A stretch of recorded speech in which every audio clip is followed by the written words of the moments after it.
بسم اللہ والصلاۃ والسلام علی رسول اللہ وعلی آلہ و اصحابہ اجمعین۔ السلام علیکم ورحمۃ اللہ وبرکاتہ۔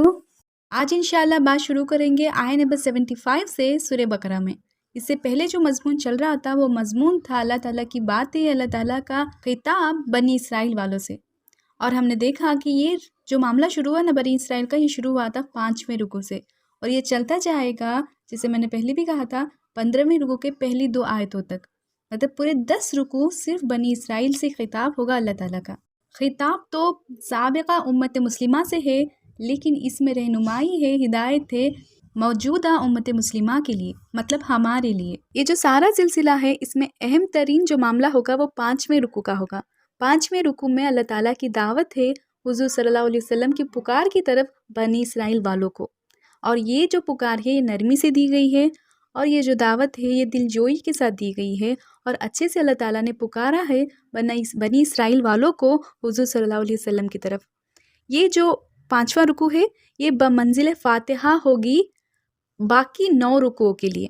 باقی جو 9 رکوع شروع ہوتے ہیں وہ 6 رکوع کے پہلی 2 آیتوں سے شروع ہو کر ختم ہوتے ہیں 15ویں رکوع کے پہلی 2 آیتوں تک، اور یہ 2 آیتیں برابر میچ کرتی ہیں ایک دوسرے کے ساتھ۔ ایک پہلی آیت میں تو سوچے کا بھی فرق نہیں ہے، لیکن دوسری آیت میں ہم دیکھتے ہیں کہ مضمون وہی رہے گا، لیکن تھوڑا ترتیب میں فرق دیکھیں گے ہم۔ سمجھیے کہ یہ 2 بریکٹس ہے، اور ان کے درمیان جو بھی 9 رکوع ہوں گے، یہ 9 رکوع میں بہت ساری واقعات ہوں گے۔ اس 6 رکوع سے جو اللہ تعالیٰ کا خطاب ہے اس میں بات میں رنگ بدلتے ہوئے ہم دیکھیں گے۔ اللہ تعالیٰ یہاں ان کے لیے جو اللہ تعالیٰ نے جو احسانات کیے تھے اسے گنوائیں گے اللہ تعالیٰ، اور کہیں گے کہ بدلے میں جو نافرمانیاں بنی اسرائیل والوں نے کی تھی ان کو بھی گنوائیں گے، اور سارا معاملہ ہم دیکھیں گے 9 رکوع میں۔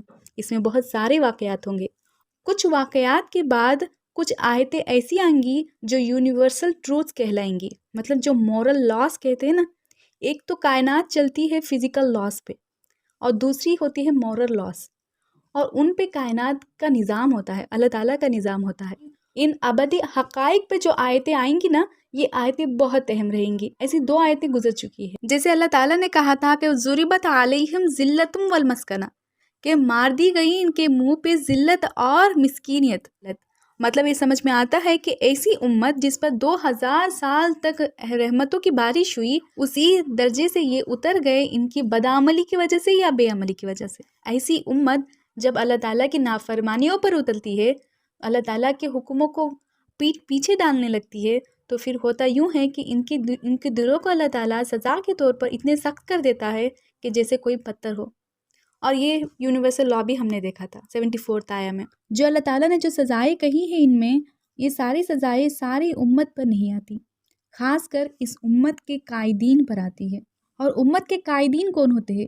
امت کے قائدین ہوتے ہیں اس امت کے علماء جو کتاب کو پڑھتے ہیں، جانتے ہیں، عقل رکھتے ہیں، اور اچھی طرح سے اس کتاب کو سمجھتے ہیں، اور اس کتاب کو سمجھنے کے بعد جو اپنے ذاتی فائدے کے لیے یا کسی اور کو خوش کرنے کے لیے جب اس کتاب کو بدلنے رکھتے ہیں خود کے فائدے کے لیے، جب جا کر یہ ساری کی ساری سزائیں ان پر ماری جاتی ہے اللہ تعالیٰ کی طرف سے۔ اب یہاں ہم 2 باتیں ہمیشہ نوٹ کریں گے۔ ایک تو یہ کہ ہر کچھ واقعات کے بعد ابدی حقائق آئیں گے جو ہمیشہ کے لیے ٹائم لیس ہوں گے، اور ایسے مورل لاس ہے یہ اللہ تعالیٰ کی طرف سے جو کسی وقت کے ساتھ، کسی قوم کے ساتھ، کسی نسل کے ساتھ مشتمل نہیں ہے، یہ پرے ہے اور یہ سب کے لیے اپلیکیبل ہے۔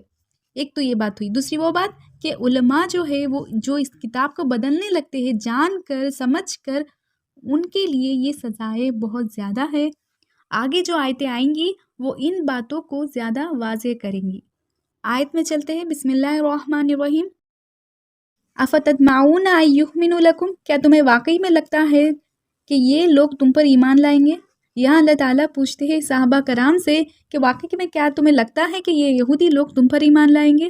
کیونکہ صحابہ کرام کو امید تھی، کیونکہ جوز جو تھے، یہودی لوگ جو تھے، ان کے پاس کتابوں کا آنا، رسولوں کا آنا، وحی کا آنا پرانی بات تھی۔ جب یہ لوگ اللہ تعالیٰ کی پکار سنیں گے، حضور صلی اللہ علیہ وسلم کی دعوت کو سنیں گے، تو انہیں امید تھی کہ یہ لوگ اسلام پر ایمان لا ہی لیں گے، کیونکہ یہ باتیں ان کے ہاں بھی عام ہیں۔ تو اس کے جواب میں اللہ تعالیٰ کہتے ہیں کہ افتطمعون ان یؤمنوا لکم، کیا تمہیں واقعی میں لگتا ہے کہ یہ تمہارے لیے ایمان لائیں گے؟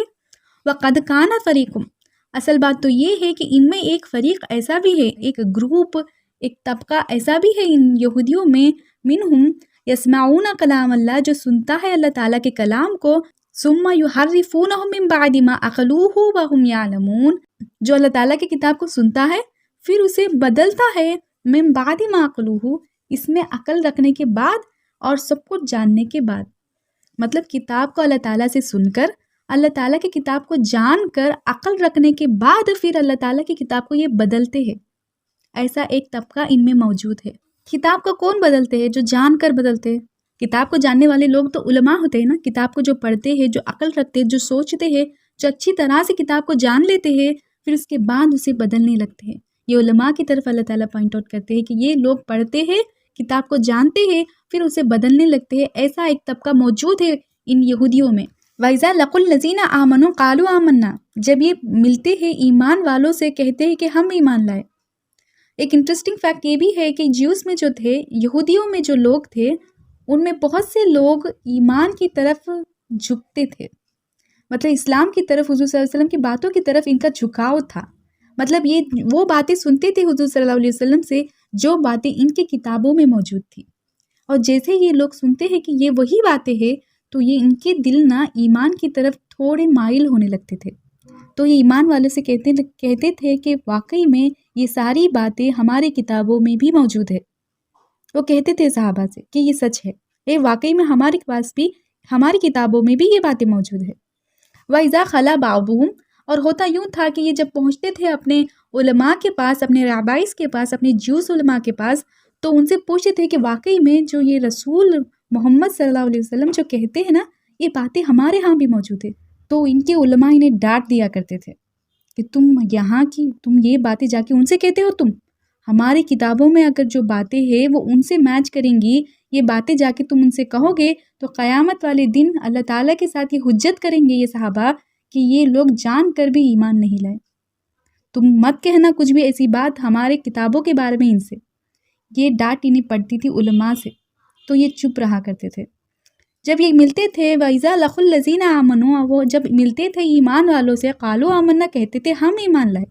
وَإِذَا خَلَا بَعْضُهُمْ إِلَىٰ بَعْضٍ، جب ایک دوسرے کے ساتھ یہ خلوت میں ہوتے ہیں، جب اکیلے میں ہوتے ہیں، قالوا، جب یہ ایک دوسرے سے کہتے ہیں، أَتُحَدِّثُونَهُم بِمَا فَتَحَ اللَّهُ عَلَيْكُمْ، کیا تم ان لوگوں سے وہ باتیں کہہ کر آئے ہو جو باتیں اللہ تعالیٰ نے تمہارے لیے کھولی ہے، تمہاری کتابوں میں کہی ہے، تاکہ وہ حجت قائم کر دے اس سے عند ربکم، تمہارے رب کے پاس۔ مطلب وہ علماء کہتے تھے جیوز سے، جو عام لوگ تھے جیوز کے، یہودی لوگ سے کہتے تھے علماء ان کے، کیا تم یہ باتیں جا کے ان سے کہتے ہو کہ یہ باتیں ہماری کتابوں بھی موجود ہیں، تاکہ وہ حجت قائم کر دے قیامت والے دن کہ یہ لوگ جان کر بھی ایمان نہیں لائے، یہ تمہارے رب کے سامنے تمہاری حجت رکھ دیں گے۔ افلا تعقلون، کیوں نہیں سمجھتے تم؟ اولا یعلمون ان اللہ یعلم ما یسرون وما یعلنون، کیا انہیں یہ تک نہیں پتا کہ اللہ تعالیٰ تو چھپی ہوئی باتیں، کھلی ہوئی باتیں سب کو جاننے والا ہے۔ ایک دوسرے سے کہتے ہیں کہ اگر تم یہ باتیں کہہ دو گے تو اللہ تعالیٰ کے سامنے وہ حجت قائم کر دیں گے۔ کیا انہیں یہ نہیں پتا کہ یہ چھپ چھپ کر جو باتیں کہہ رہے ہیں وہ بھی اللہ تعالیٰ کو پتا ہے؟ وَمِنْهُ أُمِّيُّونَ، اور ان میں سے امی لوگ ہیں۔ امی وہ لوگ ہیں جو لکھتے نہیں پڑھتے نہیں، جنہیں پڑھنا لکھنا نہیں آتا، کتاب کے بارے میں جو کچھ نہیں جانتے، انہیں کہتے ہیں امی۔ اور منہم امیون، اور ان میں سے امی لوگ ہیں، لا یعلمون الکتاب، اور انہیں کتاب کے بارے میں کچھ نہیں پتا۔ اب یہاں دیکھیے جو ہماری موجودہ امت مسلمہ ہے، اس میں اکثریت اسی میں مبتلا ہے کہ بہت پڑھی لکھی ہے، پی ایچ ڈی تو کر لی ہے انہوں نے فزکس میں، لیکن اصل بات یہ ہے کہ انہیں کچھ بھی نہیں پتا اللہ تعالیٰ کی کتاب میں کیا ہے۔ مطلب اصل بات یہ ہے، یہ جو کائنات جس فزیکل لاس پہ چلتی ہے نا، اس میں ان کا علم ہے، لیکن اس کائنات کے رب کے آخری کتاب میں کیا ہے، انہیں اس کا کوئی علم نہیں ہے۔ مطلب کچھ لوگ ایسے بھی ہیں جو امی ہیں، جو پڑھتے لکھتے نہیں ہیں اور اس کتاب کے بارے میں کچھ نہیں جانتے، الا امانیہ، مگر کچھ خواہشات ہیں ان کی جو یہ جانتے ہیں، امید ہے ان کی، امیدیں ہیں، خواہشات ہے، اگر انگریزی میں کہا جائے تو وشفل تھنکنگ کہتے ہیں اسے۔ اور یہ آگے چل کر آئیں گے بنی اسرائیل والوں کی جو امانی ہے، جو خواہشات تھی کہ یہ سوچتے تھے کہ ہم تو اسرائیلی ہے، ہم تو وہ قوم ہے جس میں ہزاروں سال تک رسول آئے تھے، ہم تو وہ قوم ہیں، ہم تو بچ ہی جائیں گے۔ جیسے میں نے کہا تھا کہ آیتیں پڑھتے وقت ہم ضرور خود کو ٹٹولیں گے، کہیں یہ بات ہم میں تو موجود نہیں، کیا ہم بھی اس کتاب کو پڑھے بغیر ہم خود اپنی وشفل تھاٹس میں مبتلا ہے کہ ہم ضرور بچ جائیں گے؟ تو شاید یہ خوبی بنی اسرائیل والوں کی تھی جو شاید دھیرے دھیرے ہم میں آ رہی ہے۔ اِنْهُمْ إِلَّا يَظُنُّونَ، یہ کچھ نہیں ہے مگر ان کا گمان ہے، صرف یہ کچھ بھی نہیں ہے مگر صرف ان کا گمان ہے۔ فَوَيْلٌ لِلَّذِينَ يَكْتُبُونَ الْكِتَابَ بِأَيْدِيهِمْ، اور پھر ویل ہے، ویل مطلب بربادی ہے، بدبختی ہے، ویل ہے ان کے لیے، افسوس ہے ان کے لیے۔ خاص کر ویل مطلب مفسرین کا یہ بھی کہنا ہے کہ ویل ایک ایسا طبقہ ہے، ایسا حصہ ہے جہنم کا جس سے خود جہنم پناہ مانگتی ہے۔ ویل مطلب شدید ترین عذاب ملتا ہے یہاں، اور ویل ہے ایسا عذاب ہے للذین، ان لوگوں کے لیے، یکتبون الکتاب بایدیہم، جو لکھتے ہیں کتاب کو اپنے ہاتھوں سے، ثم یقولون، پھر کہتے ہیں یہ لوگ، ھذا من عند اللہ، یہ اللہ تعالیٰ کی طرف سے ہے۔ یہ بہت بڑا جرم ہے، اللہ تعالیٰ کی کتاب کو ہاتھوں سے لکھ کر کہنا کہ یہ اللہ تعالیٰ کی طرف سے، یہ بہت بڑا جرم ہے۔ ان لوگوں کے لیے ویل ہے، افسوس ہے، بربادی ہے، ہلاکت ہے۔ مطلب کوئی گیا کسی کے پاس اور انہوں نے کہا کہ اس آیت کا مفہوم ہمیں سمجھا دیجئے، اور انہوں نے سمجھایا کچھ اور کہا کہ یہی اللہ تعالیٰ کا تقاضا ہے، اس کتاب کا تقاضا ہے، اور یہی اللہ تعالیٰ کی بات ہے۔ اور اس میں کہاں تک انہوں نے صحیح بات کہی اور کہاں تک انہوں نے جلد بازی سے کام لی، یہ تو اللہ تعالیٰ خود جانتا ہے، کیونکہ اللہ تعالیٰ کی آیتوں کو پوری طرح سے ہم ٹرانسلیٹ نہیں کر سکتے۔ جس طرح سمندر میں ڈبکی لگانے کے بعد وہی قطروں کو ہم محسوس کر سکتے جو قطرے ہمیں چھو کر گئی ہے، اسی طرح اللہ تعالیٰ کی کتاب میں ڈبکی لگانے کے بعد ہماری عقل سے جو باتیں گزریں گی، ہم انہی باتوں کو جان پائیں گے، اور ہر بار یہی کوشش رہے گی کہ ہر بار ایک گہرا غوطہ لگائے اس کتاب میں۔ آمین یا رب العالمین۔ فویل للذین، اور ویل ہے ان لوگوں کے لیے جو لکھتے ہیں اس کتاب کو اپنے ہاتھوں سے، ثم یقولون، پھر وہ کہتے ہیں، ھذا من عند اللہ، یہ اللہ تعالیٰ کی طرف سے ہے، اور اس طرح لیشتروا بہ ثمنا قلیلا، کہ یہ لوگ کما لیتے ہیں دنیا کی قلیل کمائی، جو کمتر ہے، جس میں کوئی فائدہ نہیں ہے، وہ اس طرح کی کمائی اس سے کما لیتے ہیں۔ جیسے علامہ اقبال کا جو شعر ہے نا، بدلتے نہیں ہیں بدل دیتے ہیں قرآن کو، ہوئے کس درجہ فقیہان حرم بے توفیق، خود تو بدلتے نہیں ہیں بدل دیتے ہیں یہ قرآن کو۔ انہی کے بارے میں اللہ تعالیٰ کہتے ہیں کہ یہ لوگ قرآن کو بدلنے لگتے ہیں اور اس سے دنیا کو کمانے لگتے ہیں۔ فویل لہم مما کتبت ایدیہم، ہلاکت ہے ان کے لیے جو یہ لکھتے ہیں اپنے ہاتھوں سے، اور ہلاکت ہے، وویل لہم، پھر ہلاکت ہے ان کے لیے، مما یکتبون، جو یہ کماتے ہیں، جو کماتے ہیں اس پر بھی افسوس ہے، اس میں بھی ہلاکت ہے، جو لکھتے ہیں اس میں بھی ہلاکت ہے۔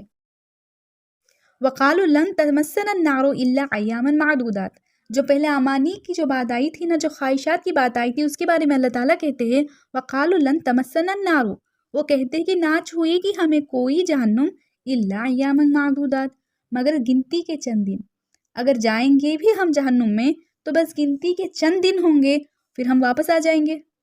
ان کا کہنا یہ تھا۔ قل، آپ کہہ دیجئے یا رسول اللہ صلی اللہ علیہ وسلم، اتخذتم عند اللہ احدا، کیا تم نے کوئی عہد لے لیا ہے اللہ تعالیٰ سے، کوئی وعدہ لے لیا ہے اللہ تعالیٰ سے، فلن یخلف اللہ عہدہ، کہ وہ اس وعدے سے خلاف نہ ہو، کیا کوئی ایسا وعدہ لے لیا ہے تم نے اللہ تعالیٰ سے کہ وہ اس کے خلاف نہیں ہو سکتے؟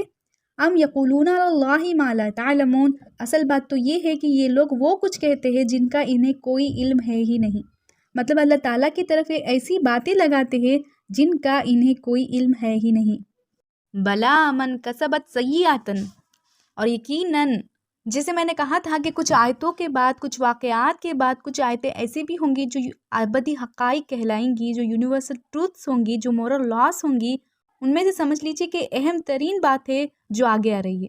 بلا من کسبت سیئاتن واحاطت بہ خطیئتہ، بلا یقیناً ضرور، من کسبت سیئاتن، جس نے بھی جان بوجھ کر ایک گناہ کمایا، سیئاتن صغیرہ گناہ نہیں، کبیرہ گناہ ہے، بڑا والا گناہ جان بوجھ کر کسی نے ایک کما لیا، وَأَحَاطَتْ بِهِ خَطِيئَتُهُ، اور اس گناہ نے اسے پوری طرح سے گھیر لیا، فَأُولَئِكَ أَصْحَابُ النَّارِ، وہ یہی وہ لوگ ہیں جو نار کے لوگ ہیں، جو جہنمی ہیں، ہم فیہا خالدون، جس میں یہ ہمیشہ ہمیشہ رہیں گے۔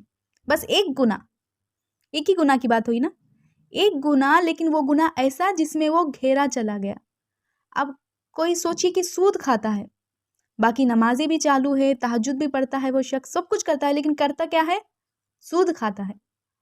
لیکن دھیرے دھیرے وہ سود کھاتے ہوئے یہ سوچنے لگا کہ میں باقی بہت ساری نیکیاں جو کرتا ہوں اس میں شاید یہ گناہ میرے معاف ہو جائیں گے، شاید یہ کرنا میرے لیے کوئی گناہ نہیں ہے۔ وہ اسے جسٹیفائی کرنے لگا کہ کیا ہو جائے گا اگر میں یہ گناہ کر لوں گا تو، اور دھیرے دھیرے اندر سے وہ کھوکھلا ہونے لگے گا، وہ گناہ اسے پوری طرح سے گھیر لے گا۔ اس آیت کے بارے میں مفسرین کہتے ہیں کہ وہ ایسا گناہ ہے جو اسے اس طرح گھیر لے گا کہ پتہ بھی نہیں چلے گا کہ اس کے اندر ایمان پوری طرح سے کھوکھلا ہو چکا ہے۔ وہ خود کو ایمان والا سمجھتا ہے، لیکن اس ایک گناہ کی وجہ سے اس کا ایمان پوری طرح سے برباد ہو چکا ہوتا ہے۔ کہ یہ جو گناہ ہوتے ہیں نا، یہ دانت ہوتے ہیں کفر کے۔ دھیرے دھیرے کرتے کرتے اس گناہ کو جسٹیفائی کرتے کرتے انسان یہاں تک پہنچ جاتا ہے کہ وہ کفر میں انٹر ہو جاتا ہے اور اس کے اندر کوئی ایمان بچتا نہیں ہے۔ لیکن ہم سمجھتے کیا ہے؟ ایک ہی تو گناہ ہے، لیکن وہ ایک گناہ آپ کو پوری طرح سے برباد کر دے گا۔ یہ آیت اس طرح کے ہے کہ کسی وقت کے ساتھ، کسی قوم کے ساتھ، کسی نسل سے ان کا تعلق نہیں ہے، یہ سب کے لیے ہے، یہ ہمیشہ کے لیے ہدایت ہے۔ والذین آمنوا وعملوا الصالحات، اور اس کے برعکس وہ لوگ جو ایمان لائے، جنہوں نے نیک اعمال کیے، اولئک اصحاب الجنہ، اور یہی وہ لوگ ہیں جو جنتی ہے، ہم فیہا خالدون، جس میں یہ ہمیشہ ہمیشہ رہیں گے۔ وَإِذْ أَخَذْنَا مِيثَاقَ بَنِي إِسْرَائِيلَ، اور جب ہم نے عہد لیا تھا، میثاق لیا تھا بنی اسرائیل والوں سے، بنی اسرائیل والوں کو بہت سارے احکامات دیے گئے، ان میں سے جو ایسنشیلس ہے وہ یہ ہوں گے کہ کیا تھے وہ عہد؟ لا تعبدون الا اللہ، کہ تم کسی کی عبادت نہیں کرو گے مگر اللہ تعالیٰ کی، وبالوالدین احسانا، اور والدین کے ساتھ بہترین سلوک کرو گے، بہتر سلوک نہیں، بہترین سلوک، دا بیسٹ آف یو، جو بیسٹ سلوک آپ کر سکتے ہو وہ بیسٹ سلوک آپ اپنے والدین کے ساتھ کریں گے۔ اللہ تعالیٰ کی عبادت کے بعد فوری والدین کا جو حکم آیا ہے، یہ قرآن شریف میں 4 بار آ چکا ہے، ان میں سے ایک جگہ یہ ہے کہ اللہ تعالیٰ کے حکم کے بعد فوری والدین کا حکم، اور یہ باتیں بنی اسرائیل والوں کے لیے بھی ہے اور ہمارے لیے بھی ہے۔ لا تعبدون الا اللہ، اصل بات، پہلی بات کیا کہ اللہ تعالیٰ کے علاوہ کس کی عبادت نہیں، وبالوالدین احسانا، اور والدین کے ساتھ بہترین سلوک، وذی القربہ، اور بہترین سلوک قربا کے ساتھ، ذی القربہ، جو بلڈ ٹائز ہوں گی، جو رشتہ دار ہوں گے، جو قریبی رشتہ دار ہوں گے ان کے ساتھ، اور نیبرس بھی اس میں آئیں گے، خاص کر بلڈ ٹائز کے ساتھ، جو رشتہ دار ہے، جو خونی رشتے ہیں، ان کے ساتھ آپ بہترین سلوک کریں گے، والیتاما، اور یتیم لوگوں کے ساتھ، والمسکین، اور مسکین لوگوں کے ساتھ۔ مسکین اس شخص کو کہتے ہیں جو اپنے اسٹرگلس میں سٹک ہو چکا ہے، وہ اپنی زندگی میں آگے نہیں بڑھ پا رہا ہے، اپنی حالتوں میں جوجھتا رہ گیا ہے، کے ساتھ آپ بہترین سلوک کریں گے۔ یہ جو ایسنشیلس ہے، یہ بلڈنگ بلاکس ہے سوسائٹی کی۔ آپ ایک ہیلدی سوسائٹی کے لیے کرنا کیا ہے؟ بس اس آیت پر عمل کر لیں گے تو بہترین سوسائٹی آپ کے سامنے ہے۔ پہلی بات تو یہ کہ اللہ تعالیٰ کی ہم عبادت کریں، کسی اور کی نہیں، اور والدین کے ساتھ بہترین سلوک کریں گے، پھر اس کے بعد اپنے رشتہ داروں کے ساتھ بہترین سلوک کریں گے، اور یتیم لوگوں کے ساتھ بھی۔ دیکھیے کہ کسی کو کیسے پتہ چلے گا کہ کوئی یتیم ہے؟ ان کے ماتھے پر کوئی اسٹیکر نہیں ہوتا۔ آپ کے پاس کوئی شالو ڈیفینیشن ہے کمیونٹی کا، تو آپ کو کیسے پتہ چلے گا کہ کون کس حالت میں ہے؟ آپ کو لوگوں کو جاننا ہے، پھر ان کے حالتوں کو سمجھنا ہے، پھر جا کے آپ ان کے ساتھ اچھا سلوک کر پائیں گے۔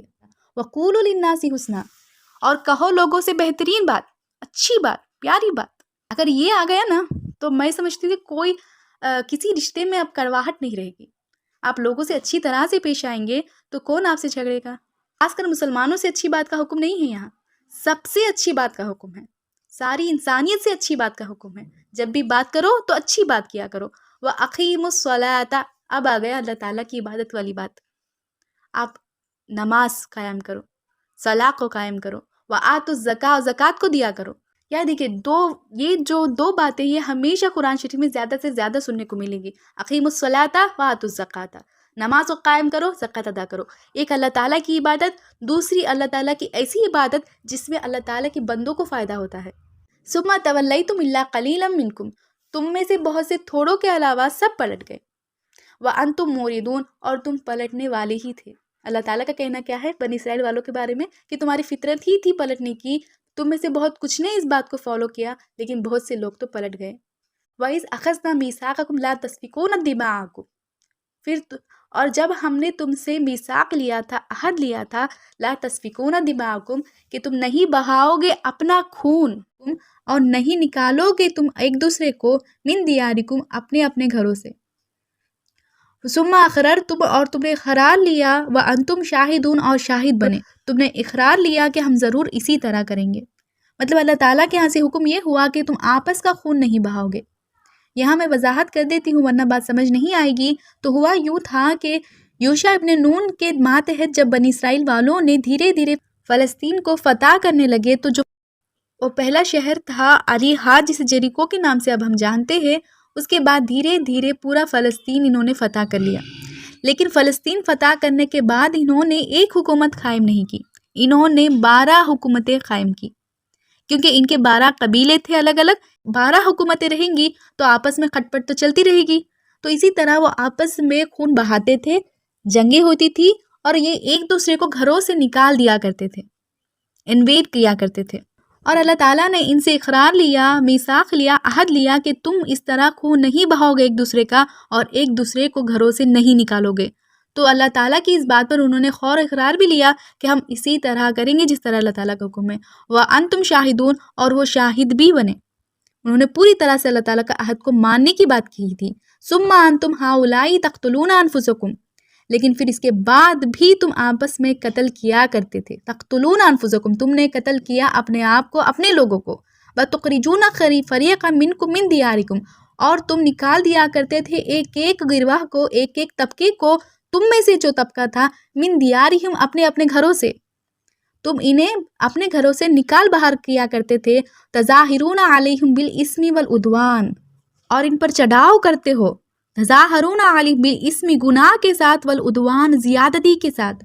پھر انہوں نے ایسا کیا کہ اللہ تعالیٰ کے ہاں سے انہیں حکم آیا کہ جو لوگ جنہیں انہوں نے گھروں سے نکالا تھا پھر یہ جا کے دوسرے ملکوں میں غلام بن گئے۔ اللہ تعالیٰ کے ہاں سے حکم آیا کہ یہ جو غلام بنے ہیں تمہارے اسرائیلی بھائی، تو انہیں فدیہ دے کر چھڑا لو تاکہ یہ واپس اپنے گھروں میں آ جائے۔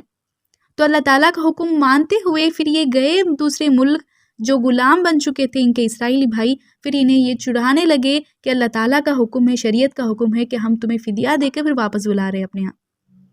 پھر اس بات کو اللہ تعالیٰ ہائی لائٹ کرتے ہیں وَإِنْ يَأْتُوكُمْ أُسَارَىٰ تَفَادُوهُمْ اب جب یہ غلام بن گئے، قیدی بن گئے، تو تم انہیں چھڑاتے ہو تفادوہم فدیہ دے کر، وَهُوَ مُحَرَّمٌ عَلَيْهِمْ إِخْرَاجُهُمْ بلکہ تم پر تو یہ چیز حرام تھی کہ تم انہیں گھروں سے نکالو۔ اب یہ تھی ان کی بات جو انہوں نے کی تھی۔ اب یہاں وہ آ رہا ہے یونیورسل ٹروتھ، جو مورل لیسن ہے، جو ابدی حقائق ہے، جو اس طرح کریں گے ان کا بدلہ کیا ہوگا پھر۔ افتؤمنون ببعض الکتاب وتکفرون ببعض کیا تم ایمان لاتے ہو کتاب کے ایک حصے پر اور کفر کرتے ہو کتاب کے دوسرے حصے پر۔ فما جزاء من یفعل ذلک منهم اور جو بھی اس طرح کرے گا، جو بھی کتاب کے ایک حصے کو فالو کرے گا، ایک حصے کو چھوڑ دے گا، اس کا بدلہ پھر تم میں سے اس طرح ہوگا، اس کا جزا پھر یہ ہوگی الا خزی فی الحیات الدنیا پھر دنیا کی زندگی میں اسے خزی ملے گی۔ خز مطلب کیا؟ رسوائی، رسوائی ذلت ہوگی پھر دنیا کی زندگی میں۔ ویوم القیامتی اور قیامت والے دن یردون الی اشد العذاب انہیں قیامت والے دن سخت ترین عذاب کی مار ہوگی۔ پھر دنیا میں ذلت اور قیامت والے دن رسوائی کے ساتھ، ذلت کے ساتھ عذاب۔ یہ سارا کچھ ہوگا ان لوگوں کے ساتھ جو کتاب کے کچھ حصے کو فالو کرتے ہیں، کچھ حصے کو چھوڑ دیتے ہیں۔ اور جب بھی ہم آیتیں پڑھتے ہیں بنی اسرائیل والوں کی، ہمیں تو یہی کرنا ہے کہ ہمیں خود کو ٹٹولنا ہے۔ کہیں یہ صفت ہم میں تو موجود نہیں، کہیں ہم یہ تو نہیں کہتے ہم کتاب کے کچھ حصے کو تو اچھی طرح سے فالو کر لیتے ہیں لیکن کچھ حصے کو چھوڑ دیتے ہیں۔ جیسے کاروباری طبقہ ہے، اب سود کے بغیر کاروبار تو نہیں ہوگا۔ اداروں کا ہے، اداروں کا طبقہ ہے، کہتے کہ رشوت کے بغیر گزارا ہی نہیں ہوتا۔ یہ تو عام سی بات ہے، اب تو یہ عام ہو چکا ہے، رشوت عام ہے، انٹرسٹ دینا عام ہے، انٹرسٹ لینا عام ہے۔ اب اس طرح گناہ ہمارے عام ہو چکا ہے کہ کہتے ہیں کہ اب یہ گناہ ہی نہیں رہا، اس طرح عام ہو چکا ہے۔ اور اللہ تعالیٰ کہتے ہیں کہ تم کتاب کے ایک حصے کو فالو کرتے ہو، ایک کو چھوڑ دیتے ہو، ایک پر ایمان لاتے ہو اور دوسرے حصے کے ساتھ کفر کرتے ہو۔ اب اس کی جزا یہی رہے گی کہ دنیا کی زندگی میں رسوائی ہوگی اور قیامت والے دن ذلت والی عذاب ہوگی۔ وما اللہ بغافل عما تعملون اور اللہ تعالیٰ بے شک غافل نہیں ہے ان کاموں سے جو تم کرتے ہو۔ اولئک الذین اشتروا الحیاۃ الدنیا بالآخرہ یہی ہے وہ لوگ جنہوں نے دنیا کی زندگی کو آخرت کے بدلے خرید لیا، آخرت کے بدلے انہوں نے دنیا کو خرید لیا۔ فلا یخفف عنہم العذاب ولا هم ینصرون نہ ان کا عذاب ہلکا ہوگا اور نہ ان کی کوئی مدد کی جائے گی۔ اور یہاں 10 رکوع پورے ہوتے ہیں سورہ بقرہ کے۔ بارک اللہ لی و لکم فی القرآن العظیم و نفعنی و ایاکم بالآیات و ذکر الحکیم۔